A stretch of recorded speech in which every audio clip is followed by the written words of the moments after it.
Hi guys, welcome to Breaking Barriers. My name is Caroline and I am originally from Cameroon, but I'm currently based in the US, and the goal of this platform is to motivate, to educate, and to empower immigrants.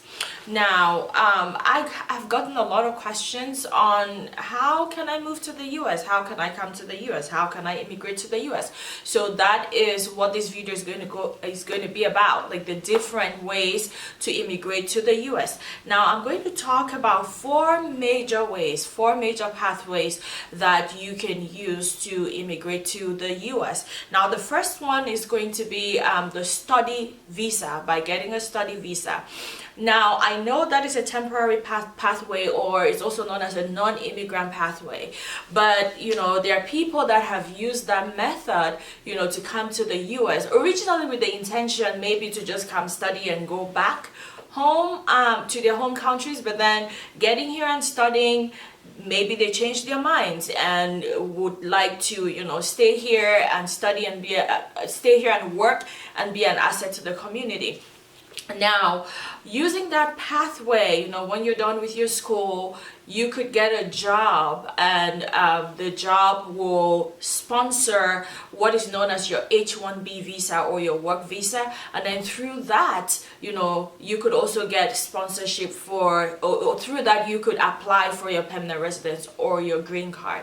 Now, there's certain jobs that or certain careers where you have a more likely chance to get sponsorship for an H-1B visa, or to get sponsorship for a permanent residence card or a green card. So what I usually advise a lot of people is make sure you're doing your research once you get here as a student, and you know that eventually you've changed your mind, and eventually your intention is to work and be a permanent resident in the US. Make sure you're choosing the program, your program of study. Make sure you're choosing it carefully. Make sure you're doing your research to know, do you have a higher propensity to get a job in that field that will sponsor your H-1B visa or not. Okay, now there's certain websites, and I did a little bit of research on that. One of them is myvisajobs.com, and it has a database of companies, or if you're a nurse, for example, hospitals or organizations that advertise jobs that include H-1B sponsorships as part of the package, if that's something that you need. So definitely check that out. I will leave the link in the description below. And sometimes I tell a lot of people, you can just go on Google as well. Just go on Google, do a Google search, H-1B visa sponsors, or jobs that sponsor H-1B visa, things like that, and you'll be able to get that information on there as well. Now, the next category is the permanent residence. Now, and there's many subcategories. There's many subcategories under this one, and one of them is getting your permanent residence through the diversity visa lottery. Now, there's a list of countries that whose citizens are eligible to apply for the diversity visa lottery. That's how I was able to come to the US. I applied for the diversity visa lottery while I was still in Cameroon, and thank God, I succeeded, and that's how I was able to come to the US. And shortly after I arrived, I got my green card and eventually my citizenship. So the list of countries, I'm not going to go over that in this video. It's on the USCIS website, uscis.gov. I'm going to leave the link to that website in the description box. That the website has legit information on the different visa types, because of course that's the website of the US Department of State, so you can trust the information that is on that website as well. Now, so besides the diversity visa lottery, you could get your permanent residence through asylum. Now, that is for people, an asylee is somebody who is fleeing their country of origin because of violence, because of persecution, because, in general, their lives are not safe. So you flee to the US, for example, and then you apply for asylum. Now, it could be a long, drawn-out process, and, they usually require documentation or proof to actually show that your life life was not safe in your country of origin. So that's another way that some people use to get permanent residence here in the US. Now you also have family-based petitions, and this could also be by marriage, or if you have an immediate family member that is here in the US. For example, you could have a parent and they file for you to come to the US. Now that's another way that a lot of people also are able to get their green cards. Now, under these family-based petitions, if you go to the USCIS website, it's been broken down really clearly, you know, what an immediate family is, and the definition of a relative, for example. Now, an immediate family would be, for example, like a spouse, or, you know, your child, and based on where you fall in that category, that also determines how long it's going to take for the process to be complete, for you to be able to get that visa type, or for you to be able to get the approval for your green card. And then you also have employment based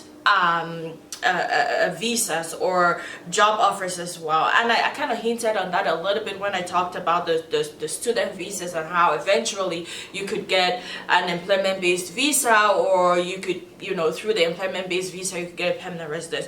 Now, the employment based visa or the job offers, these are divided into 5 categories. You have from EB1 to EB5. Now I'm just going to talk briefly about EB1, and then, you know, you guys can do research on this as well. If you have more questions on this, definitely leave it in the comments down below. If you want to see more videos on this, leave the comments or the suggestions in the comment section down below, and I will do more research on it and do more videos. I just don't want this video to be very drawn out. This is just a synthesis of, you know, the different ways that people used to come to the US.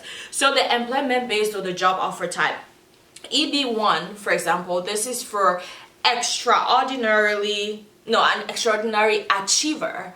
So, you know, somebody with maybe an incredibly high IQ, or a professor, or, you know, like there has to be something that really stands out about you for you to be able to qualify for this visa type. So like I said, you have from EB1 to EB5. So the goal here is to make sure they're getting just mainly skilled people, you know, to come to the US through the US labor force or through the US workforce. So there has to be something about you that really stands out, something about you that is not ordinary. And like I said, you could be a professor, or you could, you know, be an expert in a highly sought out discipline. And I know high-tech workers are usually, you know, very likely to be eligible for this visa type as well, or, you know, workers in maybe like engineering fields, you know, robotics and careers like that. But like I said, these are things that you can do research on. If you feel like you may qualify for one of these visa types, definitely do your research. You know, I am in no way an expert on this stuff. I'm not an immigration lawyer or anything. A lot of these, you know, things that I talk about, or these videos that I do, are based either on my own personal experience, or experiences of family members or friends, or just based on research that, you know, I've done, because this is something that I am also very passionate about. So if any of these visa types you feel like you may be eligible for, or it sounds, you know, like something you're interested in, definitely do your research. And like I said, I recommend that you go to the uscis.gov website.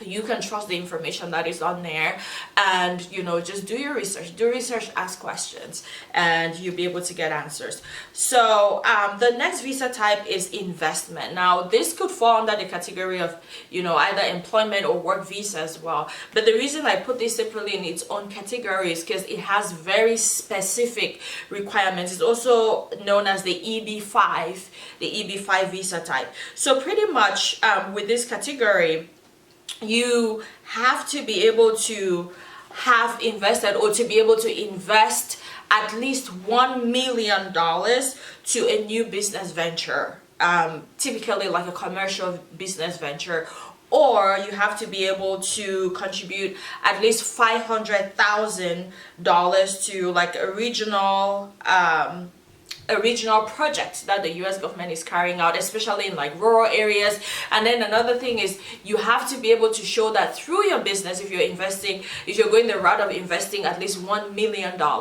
in the business, you have to be able to show that, you know, eventually maybe after about 2 years, because when you qualify for that visa type, you're granted initially a 2-year visa.